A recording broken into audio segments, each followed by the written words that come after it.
Klabu ya Simba pamoja na Yanga ni miongoni mwa virabu kutokea hapa nchini Tanzania ambavyo historia yake ni ya kipekee zaidi. Nikikurudisha nyuma kidogo, utakumbuka kwamba Yanga ndio klabu ya kwanza kuanzishwa hapa nchini Tanzania, halafu mwaka mmoja mbele ndipo klabu ya Simba iliweza kuanzishwa pia.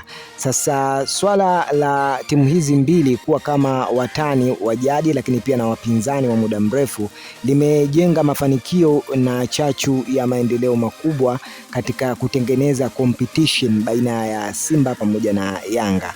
Sasa competition hii imehusika katika michuano pamoja na makombe makubwa hapa Tanzania na barani Afrika. Sasa timu ya Yanga nikizungumzia kwa msimu huu mwaka 2024-2025 michuano ya CAF, ambapo watu wengi wamekuwa wakipambana kuangalia na kulinganisha rekodi lakini na uwezo wa klabu hizi mbili.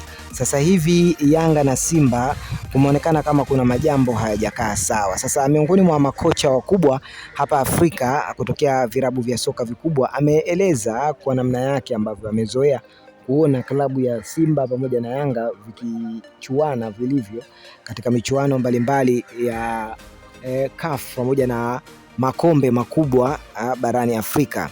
Ukitazama kwa rekodi huko kimataifa mengine hapa barani Afrika, Simba pamoja na Yanga ni timu ambazo zimefahamika kiukubwa na kimataifa, ni timu ambazo ukubwa wake si wa kuchukulia poa hata mara moja, na ndio maana hivi virabu vikubwa vya soka vimekuwa vikielewa jinsi ambavyo klabu hizi zimekuwa zikiendeshwa na namna ambavyo zimekuwa zikiwaonyesha ubabe na kuonyesha kule kukoma kwao kupambana na jinsi ambavyo wamekuwa wakijitahidi katika kuchuana na virabu vikubwa mbalimbali hapa barani. Lakini yote haya yameonekana kupinduka kwa misimu ya hivi sasa na miaka hivi karibuni, na ni mara baada ya Yanga kuonekana kuwa performance yao ni kubwa zaidi kuliko klabu ya Simba kwa kipindi hiki.